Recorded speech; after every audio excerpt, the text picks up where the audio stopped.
Good morning and welcome into the Farzy Show here at the Steven Singer Studios. My name is Marc Farzetta. Paul Hudrick is today's guest from 97.3 ESPN, as well as coming to For a Landing podcast.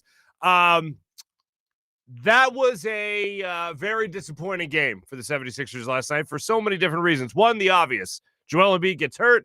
We're waiting on the MRI that will take place probably a little later today, and we'll know the severity of the injury as to whether or not we will have him for the remainder of the playoffs, whatever it might be. I know that we're all just really dying to hear that type of the explanation or hear whatever happens with the injury with Joel Embiid. I know we're all going to be on the edge of our seats waiting to hear the results of that MRI from Joel Embiid, who went down hard at about the 4:24 mark, I think it was, in the first quarter, got up after wincing in pain, got up and stayed in the game and actually scored a bucket after that. But with about under 40 seconds remaining in the first quarter, he was taken out in favor of Dwight Howard, and Joel Embiid never returned to the game. Never played in the second quarter, and obviously never played at all in the second half. So we're all just crossing our fingers. We're all just praying. Some of us maybe having prayer vigils for Joel Embiid that the severity of the injury isn't as bad as some people might think it is, and he'll be able to play in Game 5 on Wednesday. Let's hope that that is the case. With that being said, we need a better version of Ben Simmons. And I love Ben Simmons' game. I acknowledge the great defensive player that he is. I acknowledge that he's well-deserving of being a three-time All-Star. I'm over all the stuff that people have complained about over the years when it comes to Ben Simmons not shooting threes, whatever it might be. But I wholeheartedly don't believe in the narrative that Doc Rivers was highlighting after the game. That was not the time for Doc Rivers to start having some kind of fake argument with fans that are just so far in the minority that their opinion isn't even worth acknowledging at this point, because no one is expecting Ben Simmons to go out there and score 40 points in a game. Nobody. In the right mind, nobody is. But when it comes to one of the most basic things of basketball, a foul shot or a jump shot, yeah, you might want to incorporate that. And one thing Ben Simmons has done is incorporate that little baby hook into his game, which is nice to see, all right? But just the most basic thing, standing at the foul line and hitting a free throw. That is something that Ben Simmons started to improve upon this year. In February, we've highlighted it enough times, 70% plus. Wow, how great is that? And after Game 1, where we had highlighted that Ben had 15 rebounds and 15 assists, and we talked about he only had 6 points, but I still thought he had a great game. The one thing that people could really poke a lot of holes in was the fact that he was 0 for 6 from the foul line. That was really the only thing of Ben's game in that first game of this series that I went, oh, wow, Ben needs to improve upon that, because at some point it's going to matter. Hello, Game 4. It mattered. And we'll let you hear from Doc Rivers. We'll let you hear from Ben Simmons and how they try to explain this away. I give some credit here to Ben, though, for at least saying, yeah, I got to step up. I got to make those shots. How long is that going to go on where you're still working on this aspect of your game? Especially for someone that when he is at his best, he is aggressive. He's attacking the rim. And when you attack the rim, you tend to get fouled. You tend to get end-one situations where you have the chance to convert a three-point play. So, yeah, it would help if sooner rather than later he started to improve upon his foul shooting. But the way this went down after the game, I can't believe that this is where we went with this. Doc Rivers, I got 3 cuts for you that I want you to hear. If you haven't seen the post-game press conference, maybe you've only read the quotes, whatever it might be. Doc Rivers was asked about Ben Simmons going 3 for 6 since the Hack-a-Ben started at about the 2:47 mark of the fourth quarter. Sixers had an opportunity to go in front. Actually, Ben Simmons hit a free throw to put him in front. I believe it was now 109 to 108. And the Sixers had a lead at the 2:47 mark of the fourth quarter. And then after that, it was basically going 2 for 1 up and down the court with the Wizards. Here is Doc Rivers after the game talking about Ben Simmons going 3 for 6 down the stretch when Hack-a-Ben started. Here's Doc Rivers on Ben Simmons foul shooting. Analytically, if you split all those free throws offensively, you'll take a point per possession, So he did that. I had no issues with it. Obviously, we loved him to make them both. But I didn't think that changed the game at all for us. So I was fine with it. If he had to miss both, then that's something. But overall, I was fine with it. Obviously, that's what they're going to do. That's what they should do. And we're fine with that. Okay, that last part right there, that's what they should do. Well, maybe Ben should be a better free throw shooter. And how do you say it doesn't change the outcome of the game when you're basically going 2 for 1 each possession? For me, I'd much rather have an opportunity. The opportunity that was, by the way, taken away from you because Scott Brooks said, hey, let's just start fouling Ben again. I'd rather have the opportunity for Danny Green to hit a shot or Seth Curry hit a shot or maybe somebody else hit a shot from the outside. Maybe somebody hits a three. Maybe get somebody else in foul trouble on their team. I'd much rather have that opportunity than just Ben standing at the line, 50-50 shot that he makes 1 point. I'd rather have a 50-50 shot of making a 2-pointer, hitting a 3. I'd rather have that opportunity than automatically asking a subpar free throw shooter to step to the line and make a shot. That perturbed me. I was perturbed by that comment from Doc Rivers, but not as much as the comment he made on 2 different occasions during that answer that he was fine with it, that he was okay with it, that he had no issue with it. This is for all the Ben Simmons haters out there, and I am certainly not one of them. As I said earlier, I acknowledge that he is a great defender, that he is well-deserving of the all-star nods and all that, and all the things that he does as a facilitator to set up and create points. That Doc Rivers even said that after the game. I acknowledge that Ben Simmons can create for this offense. He's not the scorer, but he can certainly create and facilitate and all that stuff. But to say that you have no issue with it, to say that you were fine with it, say that you were okay with it, if I was back in the days of me taking phone calls from people, if I was just reading the transcripts, I would have been like, who's this person calling? They sound like a wild Ben Simmons apologist. This is ridiculous. They're okay with a guy missing free throws down the stretch. To me, it's much better if you do make the free throws. And give credit to Doc Rivers for this. He did acknowledge that, yeah, they much rather have him make both. But in the event that he didn't, which he did not, I'd rather have a guy like Danny Green, Seth Curry. I'd rather have Ben Simmons driving to the lane and try to get a dunk for you than Ben Simmons at the foul line. And that's the situation that Scotty Brooks put you in last night's game, to put him at the foul line, as opposed to giving your offense an opportunity to create a shot for themselves or put Ben Simmons in the best possible scenario that he could be in, creating for his teammates. But no, because he can't hit the free throw, because after a game, you're not willing to acknowledge that you wish Ben would be a better free throw shooter. You got to be an apologist for him and say, oh, no, he's fine. It's just, I'm fine with this. I'm fine with the scenario that we're in. And analytically speaking, I don't know if there's a time where analytics should not be invited to the party more so than that sentence from Doc Rivers. Absolutely ridiculous. So let's just to further examine this. Doc Rivers gets asked if it's fair, and I believe this was from D. Lynham. Doc Rivers gets asked, and this is a little bit of a long one. He gets asked if when Joel Embiid goes out or Joel Embiid gets hurt or Joel Embiid isn't available, whatever it might be, is it fair for fans to expect more from Ben Simmons? Is it fair? She never asked the question about points. She just asked the question, is it fair to expect more from Ben Simmons when Joel Embiid is no longer available? Here's the way Doc Rivers answered that question.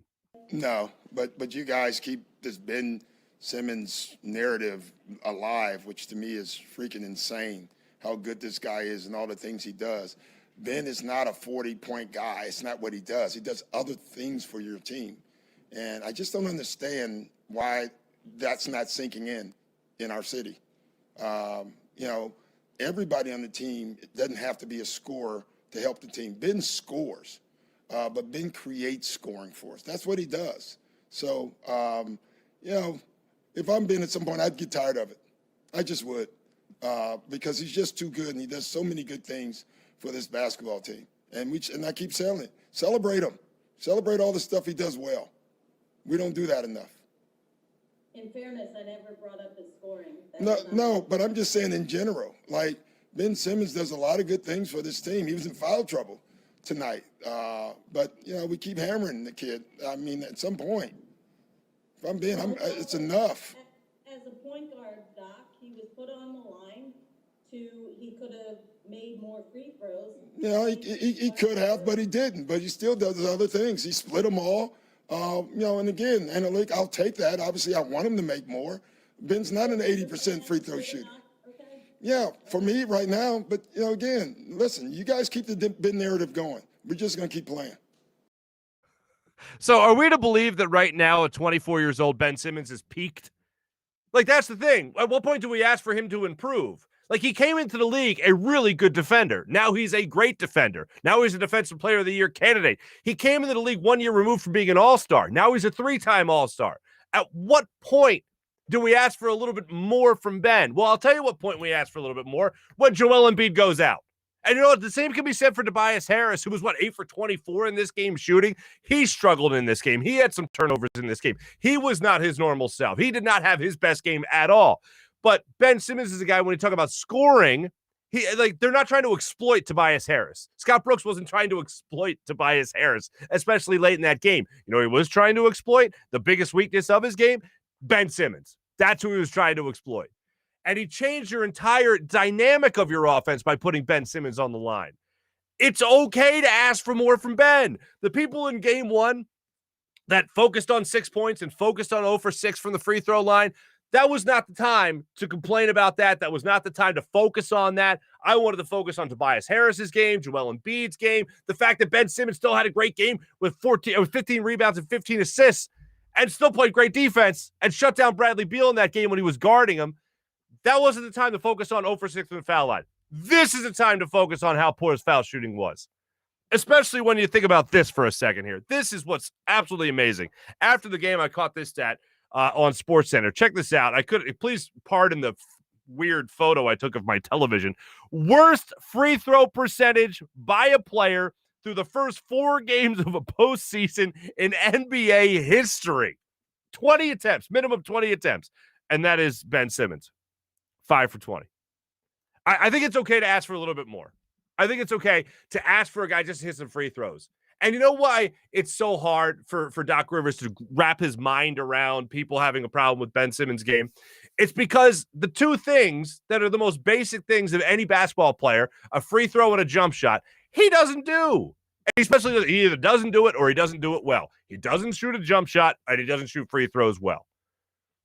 That's why it's so hard for people to wrap their minds around the idea of Ben Simmons being an all-star or a great basketball player. But as far as this narrative of a 40-point scorer, I mean, let's make this. If we don't have our poll question out yet, let's make this our poll question, all right? If we don't have our poll question out yet, here's it. Do you expect Ben Simmons to be a 40-point scorer? This better be 100% no, because I don't know anybody that's looking at Ben to be that guy anymore. If Joel Embiid goes out, I expect the offensive production to go up there. Might have been a little bit difficult for him to do that last night because he was in foul trouble. But this woe is me apologist attitude that is surrounding Ben Simmons from Doc Rivers, I don't get it. I don't get it. I think Doc Rivers is overcompensating because he knows that Ben does get criticism, but to the point of being a 40-point scorer, I don't know anybody expecting that. And I took some flack on social media last night because I just can't get over this. Doc Rivers defending missing free throws the way he did after last night's game. What's wrong with just saying, Ben needs to make those? That's really all there is to it. I don't think that's throwing anybody under the bus when you're acknowledging a cold, hard fact.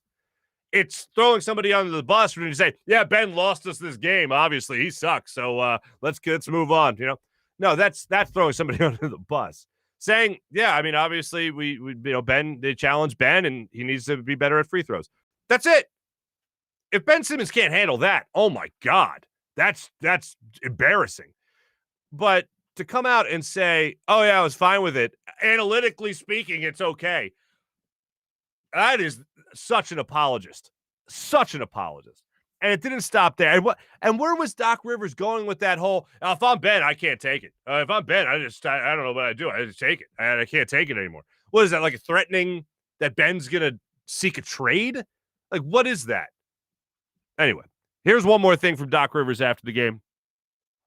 Talking about Ben Simmons and whether or not Ben is going to improve upon his free throw shooting. Here's Doc. Keep working on him. I think he will. I didn't think he was scared of the moment. He just didn't make them. So, again, with Ben, we're going to keep him on the floor. Unless you guys want us to bench him the whole game. If anybody wants us to do that, just let me know. And then I'll know you don't know basketball.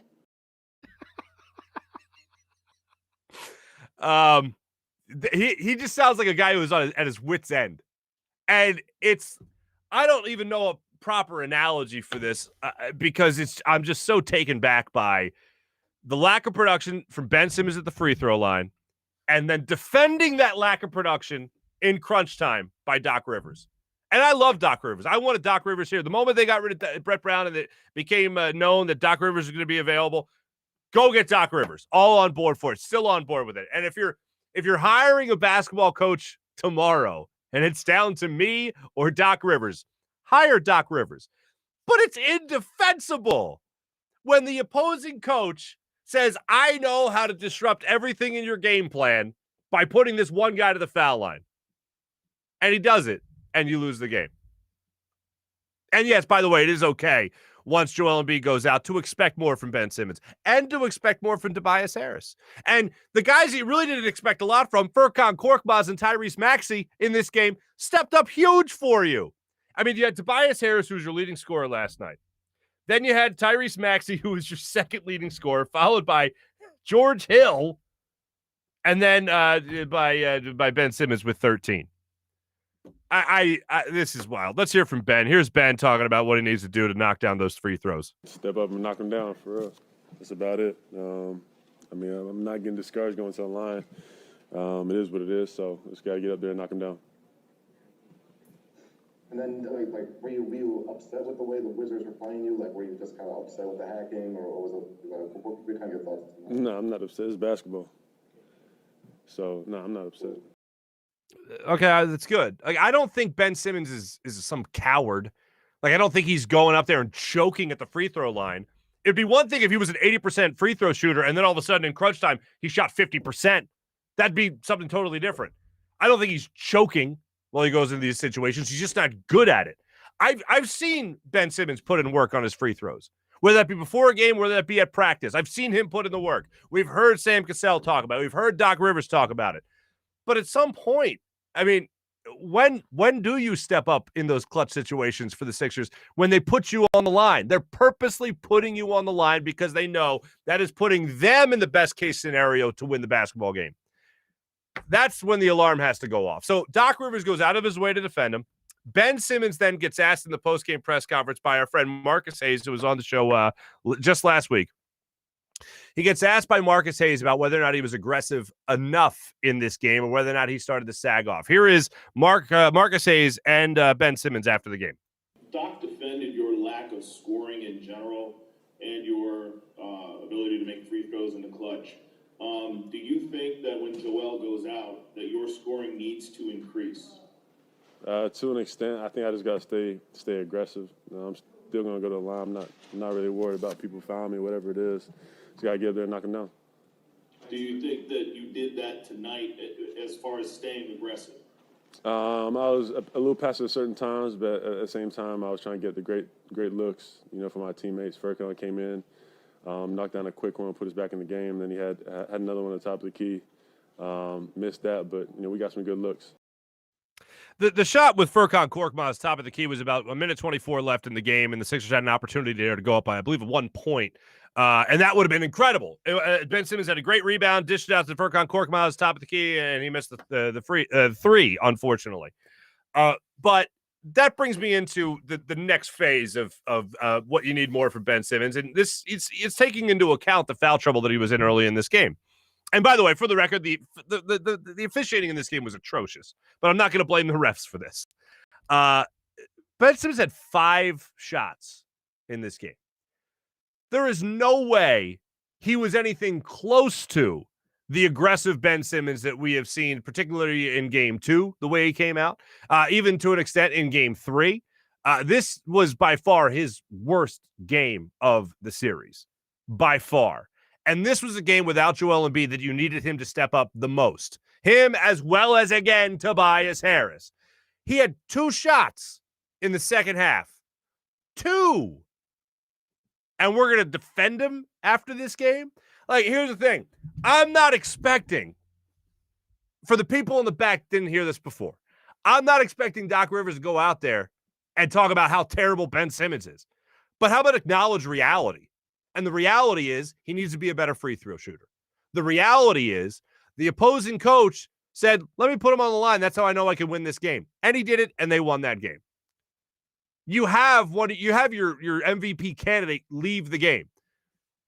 If though Facto, somebody's got to go out there and actually step up for this team. Somebody, by the way, Tyrese Maxey, that's nice. Furkan Korkmaz, that's great. George Hill, fine. But Ben Simmons and Tobias Harris are the guys that should be stepping up to take control of this game, and they weren't able to do that. I give all the credit in the world to Maxey and Furkan, who did step up and hit some big shots for you, and George Hill. And you were in a situation where you actually took that 1-point lead late in the game on, oh my God, a Ben Simmons free throw. But you battled back from, 14 down in the third quarter to make a game of this? I mean, that showed me a lot about this bench. I was looking for a little bit more from the guy that's an all-star on this team. And it's not a bad thing. You're not a what do you call it? A cretin for saying that you want Ben Simmons to give you a little bit more on the offensive end of things. And certainly it doesn't mean that you hate Ben Simmons' game if you just wanted to make free throws or maybe attempt more than 2 shots in the second half of a game where your MVP candidate's not in it. I am beyond fired up, man. I can't get over this. I'm partially pissed off because I don't know what the status, as none of us do, when it comes to Joel Embiid. And I'm a hell of a lot pissed off because you had a head coach who had an opportunity to just be real about one of his better players. And to me, it sounded like nothing but an apologist route. And I'm beside myself with that. To all the kids at home, if you're going out for the basketball team, right, and you're wondering whether or not foul shots matter, foul shots matter. Some games are won and lost at the foul line a lot of times. Hit your free throws, kids. It will only help you in life. It will only help you in your basketball career. Whether you're someone like me who peaked in 8th grade, or you're someone that's going to play all out in high school. Maybe you're someone that's going to get recruited by a D1, 2, or 3 college. I don't know. Or you're going to play in the NBA or the G League or in Europe. Hit your free throws. Practice your free throws. Get them down to a science. Sixers back at it Wednesday. That's tomorrow night in Game 5, and hopefully they get a much better outcome. Phillies are bad at baseball. That about covers that. And then obviously the NHL playoffs are going on, but the Flyers aren't in it, so that's all fun. Let me tell you about my good friend, Steven Singer. Steven Singer Jewelers, the other corner of 8th and Walnut, right in Philadelphia. Do what I do. Head to IHateStevenSinger.com and check out all their amazing jewelry, all their beautiful diamonds, and also take advantage of the perfect price every single day. No promo codes to rattle off to you. Oh, no, every day.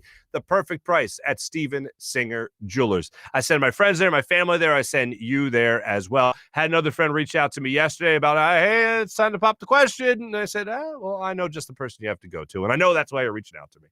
So that's why you got to go to Steven Singer Jewelers. Other jewelers that try to mark up their merchandise just to knock it down in front of you to make you feel like you're winning something in a negotiating battle. No. Don't worry about that at Steven Singer. You don't have to have that pressure on you. There's enough pressure about buying the perfect diamond.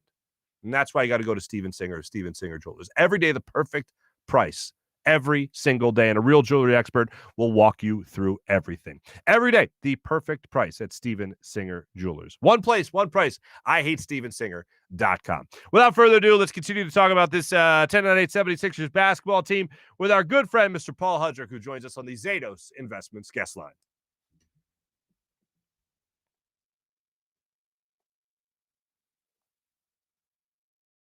And joining us once again on the Zatos Investments guest line from 97.3 ESPN, as well as his podcast, Coming In for a Landing podcast, our good friend Paul Hudrick joins us. Hey, Paul, how are you? I'm doing great, Marc. How are you, man? This sucks. I really wanted to sweep. And, I'll tell you, I'm glad you asked that question. How am I? Because let me tell you, Paul, I feel like this series has brought out the worst in us. I never thought we'd have to debate whether or not a guy who just had a 15 rebound, 15 assist game. I never thought we'd have to debate whether or not that guy had a good game or not. I never thought we'd have to debate whether or not it was bad to pour popcorn on an opposing player. And I never thought we'd have to debate whether or not it's good to make foul shots. And that's where I'm at right now, Paulie. That's where I'm at right now. Playoff basketball, Mark. This is what we do, especially in Philadelphia, man. This is what we do. We not only do it, not only is it super weird and competitive, but then we all argue about it. It's great. Oh God, let me ask you this. Towards the end of let's start in with the press conference here, and we'll get into Joel Embiid, and we obviously know we're just in a wait and see moment with him right now. But with Doc Rivers coming out after the game, I don't expect him to say, "Yeah, Ben was terrible. God, that sucked, right, guys?" Like, I don't expect that. What's so hard about saying, "Yeah, Ben needs to make his foul shots in that situation"? What is so difficult about that? Why does he go the route of, "I'm fine with it"? Analytically speaking, we're okay with that. Well, why that narrative? Well, I just want to get my opinion out of the way first so that we're all not holding me and Doc Rivers, because we are not exactly locking key on this Okay. on this argument. He needs to shoot better from the free throw line. I mean, you can't, I don't care who you Dwight Howard, you can't shoot below 50% from the free throw line. You need to shoot better. Ben Simmons will tell you that. He did tell us that. He said he needs to go to the line. He needs to hit him. So let's get that part out of the way. He needs to be better. All right. Acknowledge. With that said, I get what Doc Rivers is saying in this regard. What he was saying is, in the NBA, a point per possession is actually pretty good. It's not bad to get a point per possession, especially playoffs, especially in crunch time. And then actually, I saw Kevin Kincaid from Crossing Broad actually brought up a really good point where he laid out the possessions, and it was Ben makes one of two, Beal scores. Ben makes one of two, Gafford scores. Ben makes one of two, and then the Wizards don't score. So technically, the Wizards were only a +2 in that time. And then also, you got to figure it, like, if you're the Sixers and you have Ben Simmons, you got to get a stop. So I think while I don't fully agree with Doc Rivers, where I agree with the sentiment of he needs to just hit more free throws, I get what Doc was trying to say. And I also understand why Doc was well, first of all, Doc has just really defended Ben all year long. He really has. He's really gone out on a limb for him all season. I don't fault the reporters for the questions. This is the reality of it. This is the playoffs, and I don't blame Doc for kind of being tired of it. So it's like I can't really fault either side. The questions need to be asked, and I get it's his guy, and he does a lot. And Ben Simmons does a lot of things extremely well at a very high level. Absolutely. So Doc Rivers really wants to defend his guy, and it just doesn't do him any good to say anything negative. Now, I get your point as well. Could he have just said, well, we did get a point per possession, but maybe we would like him. I mean, he did say, yeah, we would like him to make both. But yeah, I mean, that's kind of where I sort of see where Doc is coming from. But my opinion is he just needs to be just like a little bit better in that regard. All right. Well, here's where I'll use the phrase that I always like to say, and I believe this is my personal phrase that I myself have coined. I'm sure it is. Numbers don't lie, but they can deceive. And I believe that the analytics here that you're talking about with the point per possession and all that stuff, I agree that all that looks good on paper when you're looking at the numbers.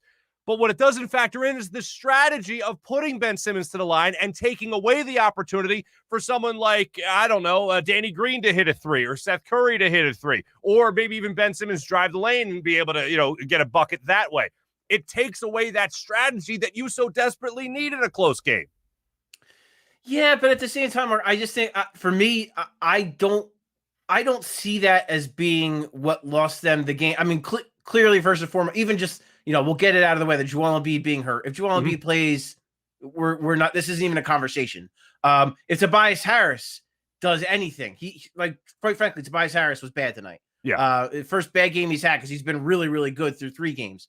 If he has any kind of game tonight, if he shoots 40% from the field, this isn't a conversation. If Ben Simmons doesn't get in foul trouble and is allowed to play. And then what I believe would have happened, I think Doc Rivers would have been more would have had the notion sooner to go to him as the 5, because clearly Mike Scott not working. Dwight Howard really has not been effective at all in this series through 3 games. I think Doc Rivers, if Ben Simmons was not in foul trouble, makes the decision sooner to go to him at the 5, surrounded by shooters, and try to make something go that way. And maybe they start to come back a little sooner. So while of course, it's part of it. And they as a team actually did not shoot the ball from the line very well. No. So of course, if they make a few free throws, the game might be closer. Maybe they win. But my personal opinion is I don't think that's where the game was lost. They shot 41% from the field. That's not going to cut it. I mean, I don't you know what I mean? Like, even if Ben Simmons makes every free throw, it's not good enough. And it was the factor of Embiid not playing, Ben Simmons being in foul trouble and not being able to being used as effectively as maybe Doc Rivers could have used him. And it's Tobias Harris just having, quite frankly, a bad game. All right, let's move on to something that was a little bit optimistic when it came to this game, and that was the play of Tyrese Maxey. And Furkan Korkmaz hitting some big shots for you. Missed the one at the top of the key that I think would have made all Sixers fans' heads explode on the tap out there by Ben Simmons. But let's start with Tyrese Maxey. Gets significant minutes in this game, produces for this team, comes up with some clutch shots, including a big 3 for the Sixers team as well. Yeah, I mean, at this point, this kid should be a rotational mainstay with the way he's playing. And he's clearly earned it. He earned it through his time to close out the regular season. He got his opportunities when guys are in and out of the lineup. He really stepped up and he played his best basketball at the end of the season, which for a rookie is almost mind-boggling. A 20-year-old rookie at that, and he's carried that over. And I think it's a combination of, yes, he's earned it, and he's also just hot. Like, he's just playing at a high level. His confidence is at such a high right now. And it's almost like you want to keep playing him before he realizes where he is and what's going on. Because the moment is big, but it's not too big for him. And I don't know if it's, the fact that he does come from a school like Kentucky and, he's always been kind of a prominent player throughout his, his young life. And so maybe this moment it doesn't faze him because it's just in his genes or whatever. He just doesn't feel that pressure, or if he's just so young and he just doesn't even realize where he's at. Either way, just keep playing him. Every time he comes on the court, it feels like he's a positive. Doc Rivers did mention the first half he struggled a little bit, and he did. But second half he was outstanding. He was, like, as you mentioned, him and Furkan Korkmaz, they were the biggest reasons that they made that comeback. I mean, that was that run, and then, we can't leave out George Hill either, who I thought was just really solid tonight. I think he went up like 14 points, and he was just kind of kept things kind of afloat when the game seemed like it could have gotten out of reach. But yeah, just to circle back to Maxey at this point, I don't know how you don't play him. Like, I don't know how he's not in the rotation. Doc Rivers is very clearly going to go gut feel because it seems like it changes every game, the rotation. But to me, Maxey, he's got to be a guy that's in it for the remainder of the playoffs, really. I want to peel back the curtain here for a second. I think most people that watch the show on the reg or, catch the show, Paul, realize that we're taping this interview. And I want to say that right now at 11:26 p.m., at the night the Sixers lost Game 4, we don't know the status for Joel Embiid going into Game 5. What's the latest you have heard at this point? I know Woj is probably going to come out with something in an hour, but what's the latest you've heard with Joel Embiid right now? Do we know anything more than the question mark surrounding his name right now? Not really, no. I mean, just, we got the word right knee soreness, which clearly we all thought back. I mean, I think everyone thought back. He gets up, he kind of grabs at it. That's, that's kind of what we all thought.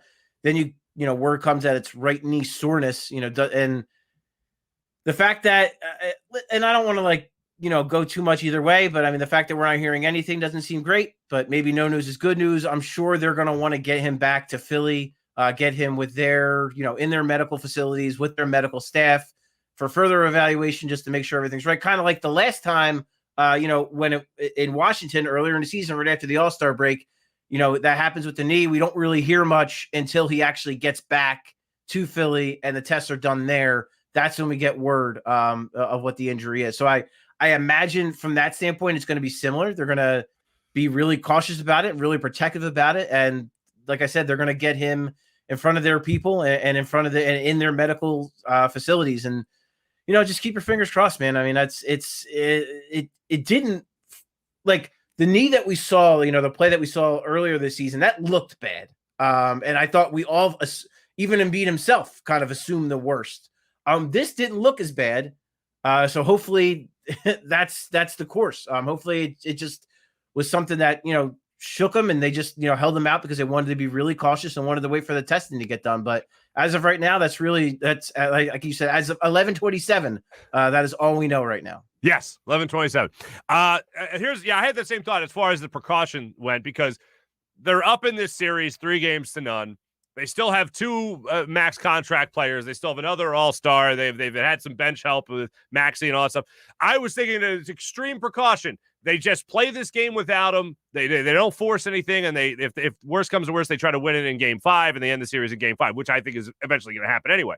But yeah, I'm with you there as far as hoping for the most optimistic outcome, which is, they were just being cautious. That's all. Embiid's fine. They just thought they could have won this game without him. One thing I do want to go back to I want to go back to this horse here with Ben Simmons and foul shooting. I know I've seen him work on it. I know he puts in work on it. Do you see him putting the work in on it? Is the word that he is a workhorse when it comes to it? Is he at least trying to get better in this facet of his game? Yeah, I mean, you see it when it was so. I mean, in years past, we would actually get the opportunity to be at practice, right, and see some of it. Unfortunately, in the era we're living in, hopefully that changes. Probably not this season, maybe next season. But when you see him warm up before games, he works with Sam Cassell, like I've talked to you about before. And it always goes back to the free throw line. So, Ben Simmons will take shots from one spot on the floor. Then he goes back to the free throw line. Then he'll go take some threes. Then he'll go back to the free throw line. Then he'll take some mid-range fadeaways. Then he'll go back to the free throw line. So it's not like it's something where he's not working on it. And then when you see him do it in practice, I mean, I feel like he hits more than he misses. So, yeah, it's mental. I would have to imagine, because at this point, if he can make it in practice, but he can't make it in a game, that's especially, and Marc, like even bad free throw shooters, like to miss 10 in a row, which he did at one point. Mm-hmm. That's even for a bad free throw shooter. Like that's really bad. Like that just doesn't happen where a guy just misses 10 straight free throws. Like that's not like Marc. If you or I were to take 10 free throws right now, I guarantee you each of us would at least make one. So like, it's just, it's kind of mind boggling, but it's gotta be mental. And I give Ben Simmons credit because he talked tonight, which if I'm being quite frank, in years past, after a game like this, he might not have talked to us. Mm-hmm. So I'll give him credit for that, first of all. And second of all, he knew the questions that were coming. They came and he answered them maturely and was accountable. He said, it's the strategy is part of the game. It's part of basketball. I need to go to the line. I need to hit him. That's it. Mm-hmm. It's not, there was no excuses. There was no this, that, the other. He admitted that he thought maybe he was a little passive after Joel Embiid got hurt. He thought he could have been a little bit more aggressive offensively, maybe look for his own offense a little bit more. So he really did face the music. So I give him credit for that. But yeah, I mean, I don't think it's a matter of, there's like granted, his form is still not great, but it's not a matter of that right now. I think it's a matter of mental. I think he's just, something is going on. And the fact that he missed so many in a row, I think got into his head. In a weird way, it's almost good that he hit 5 because he hadn't hit any before the series started. So maybe Scott Brooks is doing the Sixers a favor by giving him a couple of extra looks at it. Right. But yeah, that's, to me, it's not mechanical. It's mental, and he just needs to get over. He just needs to get over the hump and start hitting them. All right, I need your help with something here, Paulie. I need your help. I don't hear this anymore, and I don't think you hear this either. And you're in the Sixers circle more so than I am. I don't hear anyone talking about what Doc Rivers was talking about after the game about how Ben Simmons needs to be some 40-point scorer. I don't hear that. I think most people have ignored that and just said, you know what, that's not Ben. I know that enough about Ben's game now where he's not a 40-point scorer. I'm looking for 20 from Ben Simmons. I'm looking for 15. I think he is a 20 points per game type of guy if he's hitting his free throws and he's somewhat aggressive in a game. I think he could be a 20-point scorer. But 40, I mean, do you still hear that where people are waiting for him to be draining threes and getting 40 points a night? Like, are you still hearing that type of narrative being pushed? There's a certain sector of the fan base that I still think holds on to the fact that he was the number 1 overall pick. People said he was the next LeBron James. I think some people still hold on to that and are still hoping he turns into that, which, I mean, well, first things first, there's only one LeBron James. He is arguably the greatest basketball player to ever walk the earth. So that comparison immediately is bad just for Ben Simmons' sake, because how could you ever possibly live up to that? I mean, and the other comparison was like Magic Johnson. So like, good luck, dude. Like, you're never gonna, live up to that kind of hype. But yeah, I think a lot of fans, not a lot, I shouldn't say a lot. I do think there are a few fans though that hold on to this idea that he's going to turn into that guy. A loud minority? A loud minority? That's a good way to put it. A loud minority. And I feel like perhaps he might become more like that guy as he gets a little bit older and as he becomes perhaps a better free throw shooter and, looks to get to the line more, gets more aggressive, becomes a better finisher at the rim. I think that's something he can improve upon as well. I think part of it too, Mark, is like, and this is not really like totally answering your question, but just the idea that I think he formed himself, granted, scoring was never his thing, but I think he formed himself to be like that second fiddle to Joel Embiid. I think he kind of made his game, molded his game around Joel Embiid. Like, because think about it. If he goes to a team that doesn't have a Joel Embiid, like if he's in a situation where like Giannis was in, where it's Giannis's team and they just surround him with shooters. I mean, they've evolved a little bit since then, but when he first came into the league, that's what they did. And just let him kind of, have the ball and do whatever he wanted and made mistakes and shoot threes at 20% and all that. Ben Simmons never really got that, was never really afforded that, right? Because he came into the league, they were a playoff team his rookie year. And he already had an all-star center in Joel Embiid. So that's not to make an excuse. That's just to say that's, I think it's partially that's just not who he is. Partially that's the way he kind of has come up in the NBA. But yeah, I do think, Mark, that there are some people that do believe that he should be more. And to me, it's how many points do you generate? And to your point about game one, he generated so many points that didn't matter that he only scored 6. And I think that's the key. Tonight, it was he never really had a chance because of the foul trouble. But yeah, it's those few people that do expect him to one day be a scorer. I just think, yeah, you're asking for disappointment if you think he's going to start hitting threes, averaging 25 a game. I don't see that day in his future forthcoming. Yeah, okay, we agree with that. Now we got to talk about how the roster will expand a little bit here, and I know you won't mind me doing this, but it has to be done. Ladies and gentlemen, let's congratulate our good friend Paul Hudrick, who's going to be a dad. I would never do this, but this is your Instagram account. Obviously, you already made the announcement like a week ago. Congratulations, brother. This is the greatest thing. So it's you and your lovely lady, and yes. You guys have a little dog already. And you guys are gonna be adding a human to the mix here. So, which is exciting. That's great, a little man. Tiny human. Yeah. Well, hopefully, you work on foul shots with this little one when they're come on. All right. Anyway. But in all seriousness, Paul, I couldn't be happy for you. It really is. I like to explain early fatherhood as the greatest joy one can experience in life while having no fun. Like, that's the best way I can put it for you. Put that on a t-shirt. It sounds like covering the 6. No, I'm just kidding. Kidding. Paul Hudrick, 97.3 ESPN, as well as Coming for a Landing podcast. Oh, we win our Sixers win game 5? Yes, I think even with or without Joel Embiid, I think they come home and they take care of business. I think they win. How cocky would it be to just sit and beat anyway as precaution and just say, hey, you guys go win it. Anyway, Paul Hudrick, 97.3 ESPN and Coming for a Landing podcast, and soon to be new dad. Paul, thanks so much. Of course, Mark. Thank you, man. Anytime. Absolutely. Paul Hudrick joining us here on the Zatos Investments guest line. My thanks and congratulations once again to our friend Paul Hudrick, and appreciation for him jumping on the Zatos Investments guest line, where he's got so many other things going on in his life right now, ladies and gentlemen, obviously. So Paul was going along with the analytical side of it that Doc Rivers was talking about, and I understand the point made. I understand that it's good to get at least 1 point when you make a trip down the court. I just don't think that that's the best route to go.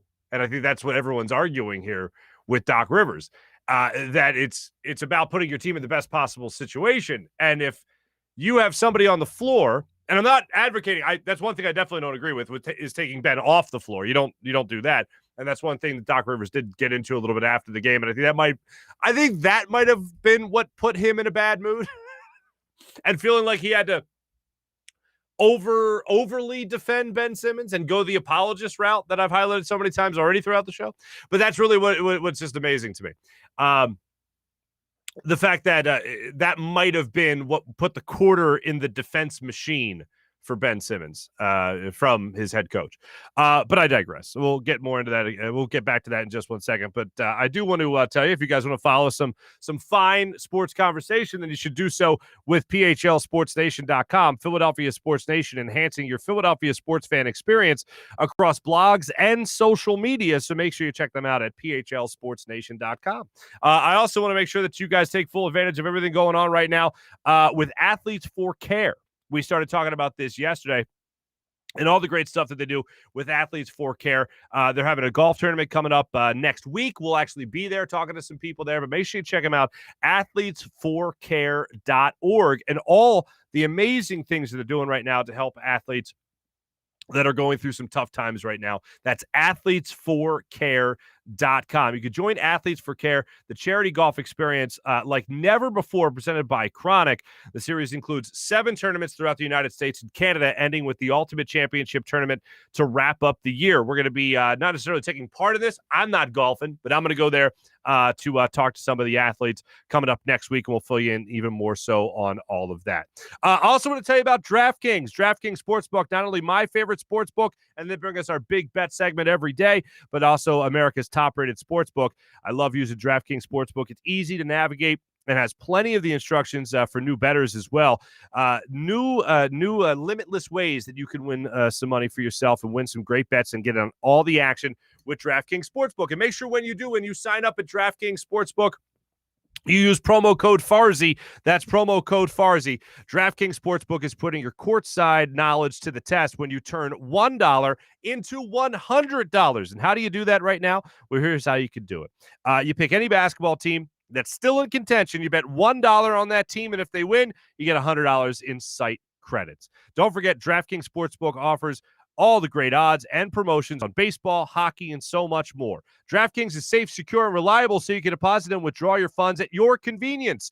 Download the top-rated DraftKings Sportsbook app now and use promo code Farzy. That's promo code Farzy to turn $1 into $100 in free site credits. You could bet on basketball teams of your choice to win, and you use promo code Farzy. For a limited time only at DraftKings Sportsbook, must be 21 or older, Pennsylvania only, new customers only, wager paid out, in-site credits, restrictions apply in partnership with Meadows Racetrack and Casino. See DraftKings.com/sportsbook for details. Gambling problem, call 1-800-GAMBLER. And how about Steak and Maine and SteakandMaine.com? I can't wait. Couple of weeks, 2 weeks, I'll be at Steak and Maine for a nice the late lunch with the missus as we're headed down to Annapolis for just a little weekend getaway. The tomahawk steaks just look amazing. You can check out the social media site there, steakandmaine.com. You can also check them out there on their Instagram account. My man Tony Cavada and Cavada Cellars Wines, all the great stuff they have there at Steak and Maine. The tomahawk steak, the succulent lobster, the amazing Alaskan king crab leg. They have the fresh seafood, prime meats, a world-class oyster bar as well. I mean, this is a place that the Travel Channel and the Cooking Channel says has the number one steaks, the number one place for steaks in America. I think the Travel Channel and the Cooking Channel know a thing or two about steaks. Check them out, steakandmaine.com. For more information. I think that runs the gambit right there. And yes, it does. Getting some feedback. Let's check in right now. Our social media check-in brought to you by Steak and Maine at steakandmaine.com. Before we get to some of your comments here, 82% say no, they don't expect Ben Simmons to be a 40-point scorer. Here's the thing. We're aware that Ben Simmons has scored 40 points in the game, people. Did you not hear Doc Rivers talk about expecting him to be a 40-point scorer? That means like on the reg. All right? So if you missed the headline, if you missed the press conference, we tried to educate you on it. So we're well aware that there has been a game where he did it, but we're talking about a regular 40-point scorer here in the context that Doc Rivers gave us last night. And it seems like, 88% of you understand what's going on in the world. So kudos to you. 85%, excuse me, say no, they don't expect that type of game from Ben Simmons on the reg, which you would be correct. You would be correct. The chat has been fired today, ladies and gentlemen, on our comment section here on Twitter, or excuse me, on YouTube. Dan Schwartz, you're up to your usual self. God bless you. Mally's checking in a lot. I want to avoid the Phillies. Like, today is a Sixers all day type of thing. For the people that are just reeling like me, oh my God. Just Phillies are really bad, but the Sixers just deserve more of our attention today, if not all of our attention today. We have one guy named Ben who says not all Bens, or Benny Littman. What's up, brother? Not all Bens are bad at foul shooting. Benny wants to let you know that he's a 69% foul shooter, and we'll take it. We'll take it, by golly. Mally, again, good morning. Yeah, we will get Al Donabi on the show at one point. Because I know he was furious, as people are pointing out to us here, at the officiating, and rightfully so. It was awful last night. That foul with about a minute left in the game, with Danny Green getting called for the foul under the basket in a game that probably would have went the other way, with the Sixers getting the rebound. That was just ridiculous. I mean, there were so many. The Tobias Harris charge that wasn't a charge. It was a block. Just so many different things. But when your team messes up as much as they did last night in the Sixers, I don't want to focus on the officiating. Was it frustrating? Absolutely. Were the calls atrocious? No doubt. But there was enough stuff that the Sixers did wrong to focus on that above anything else. Jason's checking in, say, I think Ben...